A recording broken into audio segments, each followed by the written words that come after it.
Hello ratbags, it's Jade once more with another Hearth and Home spotlight video from the developers talking about health versus stamina. So we're going to get a bit more details and hopefully this shuts up a lot of negativity about the first reveal of this that I showed you guys last week. Many have taken it to assume lots of nerfs are coming and don't really appreciate the rebalance that's going on with the game. There's a lot to go over, so I'm going to talk about it once you've seen the spotlight. And in general, I'm going to talk about the overly critical comments that I get on my videos and I see on a bunch of other places and pretty much why you need to shut up. Let's go! Welcome once again to a Hearth and Home Spotlight. As I've mentioned before, Hearth and Home splits food into more distinctive categories of health and stamina. But what does this mean for your gameplay? We know that we have different types of players, and hopefully this will allow you to lean more into the playstyle of your choice. If you like to deal damage, you can continue to focus on eating stamina food, as this will let you attack more. But if you prefer to defend and tank, you will now have to choose health food, as blocking power is now based on your maximum health. Furthermore, health also affects your new stagger bar, which you can see next to your Viking. Be careful once it's full, as that's when you'll be staggered. Prioritizing health will let you hold your ground for much longer. Next time, we'll look further into shields and blocking. And there we go. Short, simple and sweet. Maybe it's the nature of these videos that are kind of a little bit short that some people are maybe jumping to a few conclusions. Pretty much after last week's reveal, a bunch of websites, and I'm sure lots of YouTubers and comments were a little bit worried about some of the nerfs supposedly happening with the brand new food system. And for sure, it's correct when you take a look at some of the stuff that was shown off in last week's video with the food system. Lots of the foods seem to have dropped a little bit in terms of what they give you by health, and sometimes they're not necessarily giving you as much stamina either. As PC Gamer pointed out, Blood Pudding is going to change from a 90-50 health stamina split to 14-70. Now we're getting more details, which maybe everyone should have waited for, or to actually see the full update live before they start venting the spleen. It's clear that there's big changes going on with obviously things like your shield now pretty much determining by your maximum health. Valheim isn't a class-based game, and I've always liked the idea though that you'd have foods that would really turn the tide in terms of what you want it to be. A stealthy player, a tank, or all-out attack. Another thing I think should be mentioned is that obviously this is still on the works. Nothing is ever concrete. I'm sure they can adjust and nerf and buff and debuff as they see fit. They basically want the food system to be something more proper, where you're going to actually have to prepare before you go on adventures, and not just go over eating the same 3 items just to give you the most maximum amount of health. So I think it's pretty viable. Yes, there seemingly does look like there are some drops in the numbers, the raw stats. But as we've seen from the differences that are going to take place now in terms of the shield, where it matters how much maximum health you have, it's a pretty big deal being able to withstand a stagger now in the future combat changes. And yeah, I guess I'm asking people to have a little bit more trust. This isn't the only thing that's happening with the Hearth and Home update. They're going to be adding more. They've already shown off some of the building pieces, and I'm sure there's going to be even more added to it. Last week's video did pretty well, and yes, there was a lot of comments. A lot of you guys were saying you can't wait to play this update, you're really excited. Some of you guys were pretty critical, saying that you feel like the game has been dead to you, that your friends have moved on, and that you're not necessarily going to be able to jump back in. And then some cave dwellers were like, oh, these devs have run and took the money. These devs have abandoned this game when they've clearly been updating with bug fixes for the last 6 months while getting content. To me, early access is exactly that. It's a chance to add stuff as you progress through the game. And different games have different early access lengths. And some maybe be able to update the game a little bit quicker than others. Now, I'm not talking out my arse when I talk about the differences between certain games. I covered over 100 survival games in the last 5 years. The vast majority of these games have gone through early access or are still in early access right now. I would say on average, a good content update that actually adds fresh content normally comes around every 3 to 4 months for the majority of them. If they're larger games, they can sometimes do it a little bit quicker. But don't forget that some of the biggest and best survival games that have constantly been in the top most played games, they still only receive updates once a year, and they're still in early access 8 years later nearly. Some of these early access games maybe should never have left early access at the time they did because there was still so much wrong with them. And too many of these games have always focused on just chucking in content and never getting to the bottom of fixing stuff. Ark is one of them. Colon Exiles maybe did it a little bit better for a while, but even they succumbed to having to just chuck and pump content out to keep their player base engaged. Both of these games were wildly successful, Ark more so than Conan. They both still made enough money to recoup their costs within literally a month or two.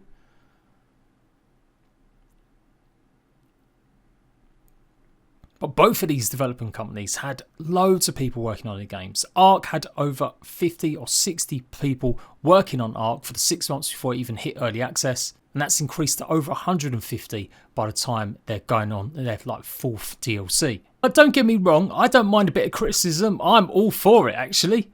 Just for a little bit of context, I've been giving Rust on console all kinds of criticism because they've got a big team, massively overdid what we was kind of expecting with the game when it launched, and they've sold it as a fully fleshed product with multiple editions that are really expensive and offering absolutely zilch in terms of playability because the content has dried up. It's 3 years behind the PC version.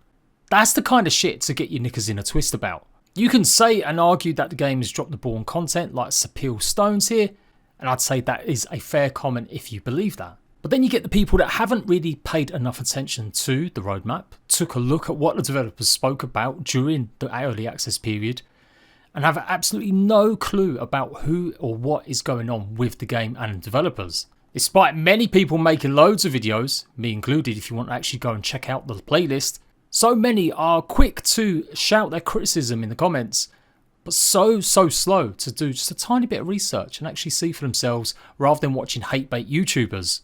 Not going to lie, it's been too long without any good updates. They're going to need to do better if they don't want everyone to move on. I don't think this new Hearth and Home thing is going to cut it, but I'll try the new update, I guess.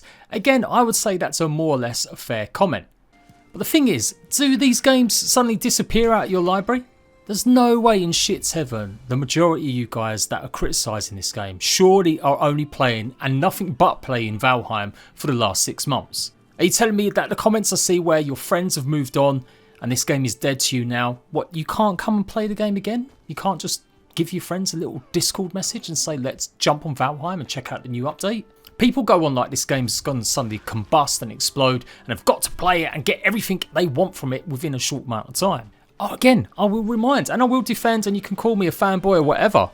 Most games aren't created by 5 people that have 7 million sales in the space of 6 months. Most of the games that people try and compare Valheim to are huge MMOs, huge online experiences with multiple servers, huge hundreds of hours of stuff that you could potentially do, whether it's taming or PvP in Ark, or quests, missions, and again PvP in Conan Exiles. Time and time again I get the same sort of expectations with people in comments. Valheim is a cosy survival exploration game. In fact, the developers don't even really like looking at it as a survival game. They're more concerned with just that feeling of exploration, but doing it in a retro way. So this idea that they've suddenly got to ramp up and get 30 people on board is also pretty ludicrous. As big as Valheim was when it launched and continued to be hugely successful for the next few months, it's pretty much still dwarfed by PUBG. They had millions playing in the first few months of its life, and they still took around 6 to 7 months to get even more people involved, and they already had quite a large team. They then took even longer to get their roadmap plans in place, and they ripped it up and changed it a bunch of times. This is what early access is for. Don't get me wrong, there are plenty of early access games that are quite frankly just pretty terrible because they're not updating regularly, they're not communicating either. And that's the kind of shit that I don't normally let slide. If developers can't even be asked to let people know what's going on with the game, how progress is going, share some screenshots, share some work in progress, then that's when I start to think that maybe, yeah, they're kind of just leaving their foot off the gas. But Valheim hasn't done that. They have been actively streaming, or at least one of the developers has, answering questions throughout their chill streams. They've been posting on social media on a weekly basis, and they've been doing some sort of devlogs, and they weren't scared to rip up their roadmap plans and start afresh. That is far more than the vast majority of early access games currently in the program right now. Raft is immensely popular, still got great reviews, it's been out a number of years now in early access, and they seemingly only do one update once a year. I used to get a little bit puzzled by this. How is this being achieved? They have a small few minor updates, but that's how the cadence has gone. So there are some great games out there that are updating slower than Valheim, believe it or not. Just because you make 7 million doesn't mean you definitely want to change your company, your approach, your lifestyle to fit in 50 developers you don't know. This was something I felt Grounded should have done because I felt they were backed by Microsoft, they had a big studio in Obsidian that could help them, but they kept their team to 15 to maybe 20 people because they didn't want to break again that team unity, that flow of working. Too many people on the project means there's too many problems that you can't keep control of. If you want a good game, you can't just chuck amount of money and devs at it. Look at Anthem. No game is perfect. I'm not going to sit here and say Valheim's done everything correct. They probably did take a bit too long to realise that their plans weren't going to be able to be achievable. But again, everything takes time to assess. On average, it takes around 3 months for a Steam developer to get a big chunk of its money, especially if it's got a publisher involved. Coffee Stain Studios has published this game, so as far as I'm aware, they've got a pretty normal deal with them, where they get a majority of the proceeds or quite a big hefty chunk. So even if they made $1 million in the first 2 weeks, like we know they did, the developers themselves might only see 300,000 of that once they take out costs and anything else, and then that might take 2 or 3 months to actually arrive inside their bank accounts. So this idea that they're hitting and running and just spending all the money, well, that would maybe be true if they didn't post anything and they weren't talking about the updates that were coming. But they have. They've been telling us what's coming. They're going to work on it. They've changed and adapted it. And they're also making sure that they're going to be updating it, hopefully a little bit different so that we get more content rather than waiting for certain things that were appearing in the roadmap. I will carry on though, but once a developer gets that 300,000 maybe from their 1 million sales in that first month, sure, publishers normally give an advance. They'll help the company, dev company, actually start hiring people, or at least give them the funds to do so. But this was in the middle of a pandemic. Valheim devs are based in Sweden. It has made some phenomenal games over the years. Obviously Minecraft, but there's some really good studios making some really cool stuff. Coffee Stain, obviously the publisher, they also do Satisfactory. But there's a bunch of really innovative devs and scene going on in Sweden. But it's still not necessarily the gaming capital of the world. Trying to hire staff and get them to either come and live in Sweden if they're from another country must have taken a good amount of time. I've been keeping up with the COVID situation the whole time, pretty interested in it. And in terms of laws and labour laws and what you could interview and what you could do with people that potentially would be visiting, Sweden had very strict rules just like we did in the UK. So throughout the last 6-9 months, a big portion of their success, they've had to deal with the COVID situation, hindering how they can hire and maybe even get an office. So again, I'll point the criticism that I've done in the past, where I shouted out and pretty said that hate bait YouTubers or people that are crying their eyes out because they hadn't found an office yet should shut the fuck up. We all know a lot of this can be done online, but sometimes you do need to do stuff in person. Again, it's all about how much money you've been advanced by the publisher, because you're probably still waiting for that first big paycheck to come in. And even then, do you really want to go mad hiring 10 or 15 people, as I said? Essentially, Valheim was made by like one person initially, and he slowly got other people involved. He got investment and a partner to help co-found, an engineer maybe, and then getting some art, some music, and some community stuff. But some of that wasn't even added until like a year ago. When you see this roadmap, it does look pretty spectacular. Cult of the Wolf, what could it possibly mean? Saga-worthy seas, even more ships, new biome, voyage to Mistlands, and so much more. This was all scheduled to come in 2021. And obviously the Home and Hearth improvements, that's what we was kind of expecting for the last few months. As I said, I think it's fair to say that you would expect some of these updates to come a little bit quicker. Going by what I said, that the average is around 3 months to maybe get a big content drop. So this appearing pretty far in that life cycle is a bit longer. But again, Valheim has more players than any of them other early access games I just mentioned. And they achieved that in 6 months instead of 3 or 4 years. So you can't simply just chuck stuff out. You have to really gauge where your audience is playing, what they're spending their time doing. And that has definitely maybe evolved a little bit from their plans before the release. I think a lot of this stuff maybe raised expectations a little bit too much. Again, in my opinion, I think a lot of this stuff may have been a bit smaller and a little bit more compact than we thought. I've definitely come across a few interviews that said they expanded the scope a little bit and they wanted to add more with each update. And that sounds good. That's exactly what you want from a developer.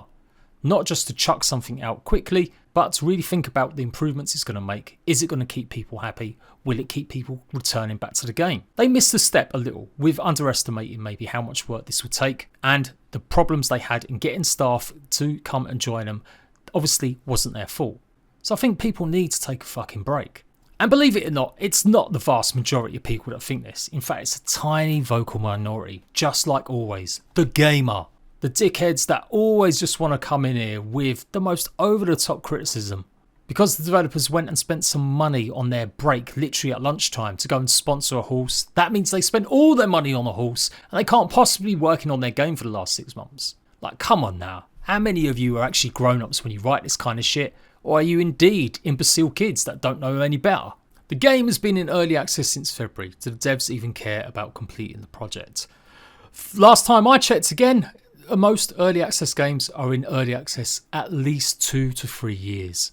As I've shown you, some games like 7 Days to Die have been in early access for nearly 8. Rust was in early access for 5. DayZ was in early access for 5. Ark was 3 years. And look at all the success they had. They were one of the first to break 1 million players in its first month. Success should match expectations, and I think criticism should match the kind of success the game has had. Yes, it's okay to say that the game updates could have been a bit quicker. Yes, it's okay to say you don't like some of the changes that might be coming in. But I would say just give the developers a chance and check it out when it arrives. The game hasn't disappeared. It's not an online MMO. Your bases aren't all being destroyed. People will dip in and out of this game for years. Terraria is dogs old, but it still has people regularly dipping in and out with every big update. Obviously not updating anymore, they had their last one about 6 months ago, 3 months ago maybe, but you get the idea. I don't understand this rush to have all of the content in at one go. Maybe if it was a fully fledged game, maybe if they've charged $50, $60 for Valheim, I could understand some of the criticism I see. That's why I get pissed off with games like Rust on console, which are clearly designed just to get money from players first, and they're not necessarily not going to update the game, but they certainly have been doing it on the cheap. They've not got enough developers involved, or they released it way too early without actually really thinking about the full product. Rust on console isn't early access. 3 different versions, up to $80 to buy an Ultimate Edition that just gives you some coins to buy some skins in the future.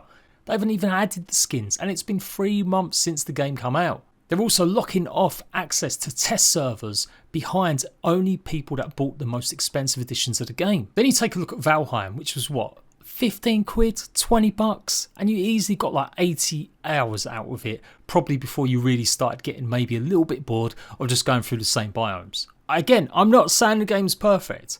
I've said it in my review, I've said it since then, that after you've initially done the first big lot, and if you're not into creative building, the game can get a little bit stale. It definitely needs a few more loops to keep it emergent. And things like base defences I think will come into the game a bit more, and that side of things will be much more interesting and keep it a little bit fresh. But my 123 hours in the game were definitely fun, and I feel I've definitely got value for money. Considering that I've spent that much on seeing 2 movies in the last few weeks, which give me exactly 5 hours of content. So yeah, context people, bear that in mind.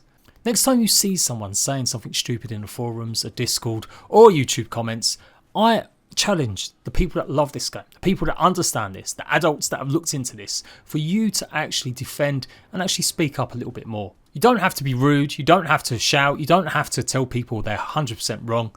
But I think setting proper examples of what the devs are doing, how they're communicating, and what their plans are is the best way to shut people up from moaning. No game with a 90% positive rating in the last 30 days and 96% overall is surely that bad that people can be saying the absolute junk that they are trying in some comments.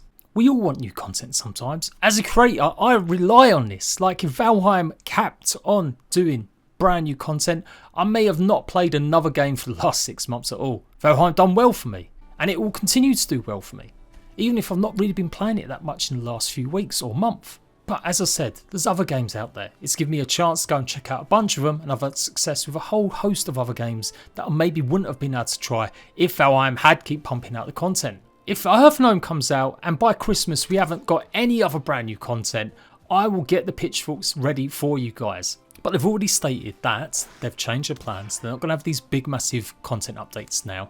They're looking likely to reveal or release some of this stuff a little bit sooner and a little bit earlier. This is what they was doing before the beta, but because it's trendy to have a roadmap and they thought they would need to keep people involved and invested because they didn't maybe have a chance to earn as much money as they thought, this is the kind of shit you do. In fact, a lot of this is usually brought on by a publisher. Marketing will tell you that you absolutely need to outlay and keep people involved. But with the success they had, they don't necessarily need to. As long as they carry on updating the game, which they have been, they've been bug fixing that whole time, they've been balance changing that whole time. In the first 2 months after its release, they were doing weekly updates, and then even after that, it was coming out every sort of 2 weeks. And yes, the majority of them updates were bug fixes or minor corrections, but at least it was keeping the game stable. Valheim is one of the most stable games I've played in early access, and that's because developers prioritised fixing it rather than chucking new content. It might not always be the right way to do things. As I've told you, lots of them other games have managed to pump out lots of content and people are quite happy with all the bugs and problems. But I would definitely rather a game focuses a little bit on bugs and fixes, keeps us informed, and as long as they've not charged us over the odds, I can wait a good few months. Keep on being critical if you want. Just add a bit of constructive criticism to it. When you say the game is dead, explain and list exactly what you would like them to do in the next couple months.